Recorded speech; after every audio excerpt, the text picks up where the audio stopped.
right, 60 degrees Fahrenheit, and looks like 209,161 miles on the odometer, and it looks like we have rain.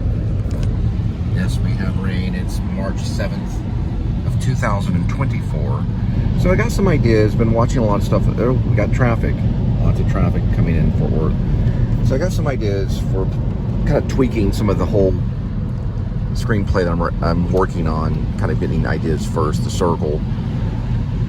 And I've been watching some Vision Pro stuff, and I thought, you know, maybe I don't have to get so complex with how this guy, like, opens phones, you know, and gets information. He's real seedy and dark and greedy, and, you know, he's the cricket, right? And so, what I thought about is definitely take use of the neutral mask. And then, like, maybe there's something, like, plugged into it that wouldn't be that hard to, like, I've got tons and tons of old chords that I can use, and I can, you know, just kind of like maybe do something with the neutral mask where it kind of plugs into something. So that's an idea. And then, like, of course, I like the idea of getting a photo, because using like a still photo of the person, you know, of the victim, and then, like, that plugs into the mask. So the mask, like, plugs into the phone, and then you see, like, Kitty is what she really is what I thought she was she's an artist, but she works, like, on phones. She knows about refurbishing phones, and she's got, like, a handicap, so she'll speak in tongues at times, and also she'll go into like a fit, like a seizure at times. So she's got, like, a tragic flaw. The movie opens with Kitty.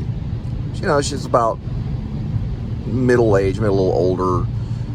You know, she's aged already. She's, like, you know, you got the first part, which is like a little baby, then you've got a child, and then a young adult or teenager, and then adult, and then you've got, like, middle age, a little bit past that, you know, approaching maybe early 40s or something. So she's been dealing with computers. Maybe she worked for a computer programmer, or she worked for a computer software company, and she's worked for these different computers. So she's kind of a nerd. That's why she has glasses. So she invents this thing, and what it basically is it's a mask that can change faces, but it can only do it virtually. You can't see it. But the time she shoes the mask or puts the mask on her head, she does it from behind. So you see the straps go behind.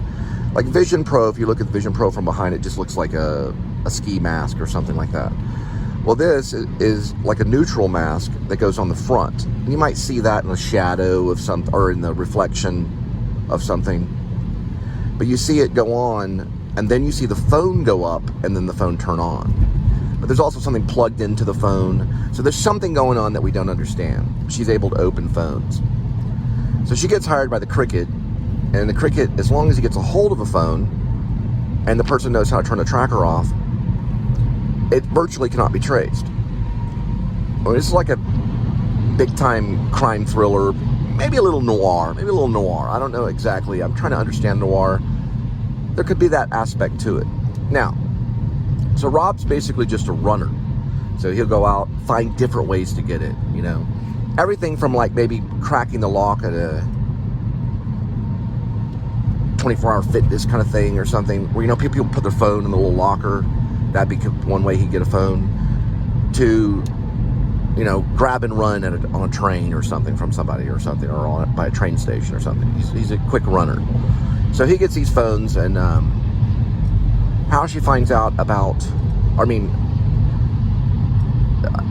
the cricket, who is Hopper Head, they find each other somehow. So that I'm gonna have to explore that bridge there, right? So I have a little gap. But somehow she finds out that she can program stuff, and hires her on maybe LinkedIn or some kind of site like that. I'll make up a site. And so she's kind of in a even though she's kind of a genius and she's a programmer or hacker, you could say, she's terribly poor. So we have an issue right here. So how the bird gets involved which would be like a younger me, and I'm not going to play the bird because I'm a little too older. He's just basically a vlogger that gets kind of sucked in. He gets assignments. I watched in Chinatown today, which is Roman Polanski, and I think Towns wrote it. And there's a lot of ways that he gets sucked into the whole crime thing. And but he's a private investigator that has certain privileges. You know, he can just flash a card like I'm PI, blah blah blah. I'm not going to make him like that. You know, he has to kind of earn his way to get to stories and stuff. He's not really a stringer, so he doesn't really like care that much about the news, but he knows about the stringers, but he's not that. But he does witness the crime of someone getting their phone snatched and does get it on video. So he finds out that. So that tugs him into exploring in this area or this person that he gets a photo of or whatever. And then he can find ways to dealing with that. Okay, so we got that part. So he gets sucked into it, and then when he realizes that Kitty has been working with Hopper Head, and Hopper gets all his, you know, his wealth and stuff. But one thing, when I was watching Chinatown, the one thing I realized was, like, really the guy's only after wealth. He's only after, I guess, other people's information. He doesn't get caught because the guy he works with can turn trackers off, so people's information just goes missing, you know, like their phones or whatever. You know, your whole entire life is kind of like on your phone, you know, like who you are, you know, your bank account, you know, possibly you would have IDs, photos of your IDs on your phone, so you can, you know, flash IDs when you need it. You can also do it through the phone. And this could be like a future thing where everything's like almost virtual, like your social, which I think would be cool to have your social security guard virtual, and then also, of course, you know, your ID, your identification, whether it be a state ID, a driver's license, things like that, would be virtual. So if you lost your phone, big time identity theft kind of thing. All right, so we know that, so it's not that big of a deal because he's just, you know, he's after money or maybe information, but still a pretty dangerous guy. All right, so the whole Blue Velvet thing, I think, is like some references that he might make to Blue Velvet, but like it's not like in the same kind of style Blue Velvet is. He just happens to be a fan of the movie Blue Velvet. I thought it'd be cool to kind of maybe bring in some kind of like dream sequence or surreal aspect with that connection of surreality or surrealism, I guess you could say. You know, I don't know if we'll show an ear or maybe show somebody's ear or something. I don't know. Anyway, those are some things I can toy with, and I've got a long time to work on. I got like a year to work on this. All right. So that's what I have so far. I'm not going to really rush it that much. I think also there could be like a love interest going on, you know, maybe like a love triangle. You got the head thief who wants to, you know, I kind of like that in Blue Velvet, where you had Frank Booth who liked the Blue Velvet chick, who was Isabella Rossellini, and then you also had the young guy who was also connected to the high school chick, which was Lauren Dern. I guess she was like, I think that was high school. And then they had a connection, and then there was also the connection with her, which was like of the dark, seedy kind of thing. This could be a connection with Kitty, and then Hopperhead, because she's got, you know, she's got to survive, but she's also connected with Bird, who is kind of innocent and naive. So actors-wise, what I'd have to see, what I'd have to find, would backstage would probably be, I'm not going to really put an age on Bird, because that makes it more difficult. So I'm going to try to make him kind of, not like he's an old man. I'm not going to try to make him that way. But there's a difference between the age of Hopperhead and then Bird. And I don't really, he's so secretive about everything, he doesn't even give his real name. He just calls himself Bird. And he has that little whistle. There's a whistle involved, like that thing, I don't know, that just hit me. I think it all started with the whistle. And there's something going on there that's kind of Chinatown noir kind of thing. I'm feeling, you know, I'm kind of like digging this up, or it's finding me kind of thing. Why the circle? I just like the shape, you know. I see like a circle. Maybe there's some kind of circle thing going on somewhere, something on the phone that's circle, or I don't know. I may cut that title and change it completely to something else. I don't know. For right now, I just have to some kind of working title. All right.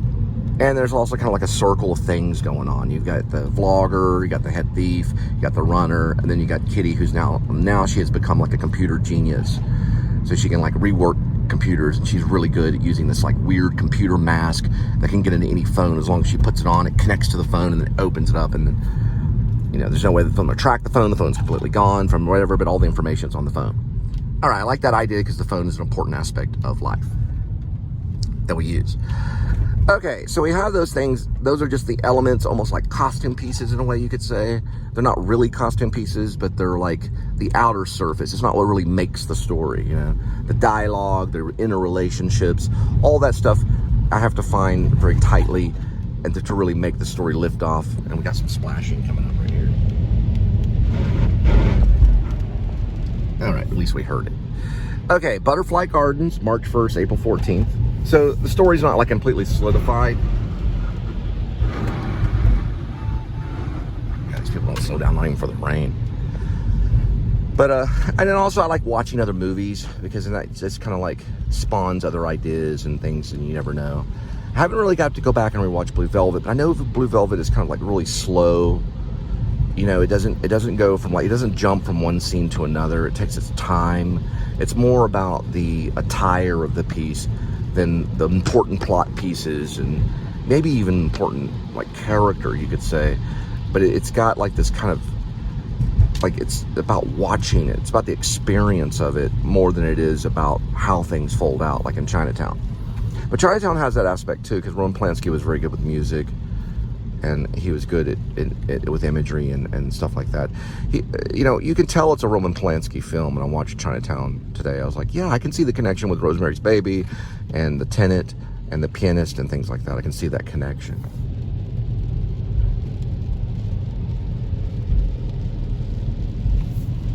Horses in the rain kind of thing.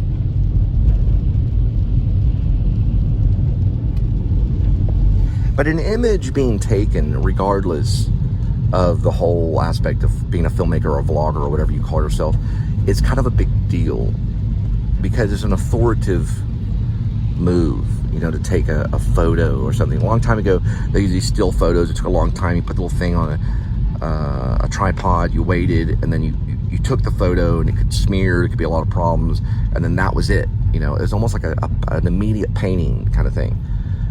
So I think that's why Blue Velvet did well, was because everything was, the camera was put in a certain position just so it would work for that story, you know, which I think is cool. I think it's a cool concept or a cool idea to have a camera. And I don't know if they're going to let me through with all this rain and traffic and everything. Yeah, in the state of Texas, when you hit somebody from behind, you're at fault. So that's just what happens. In this state it is. I don't know if that's where he's from.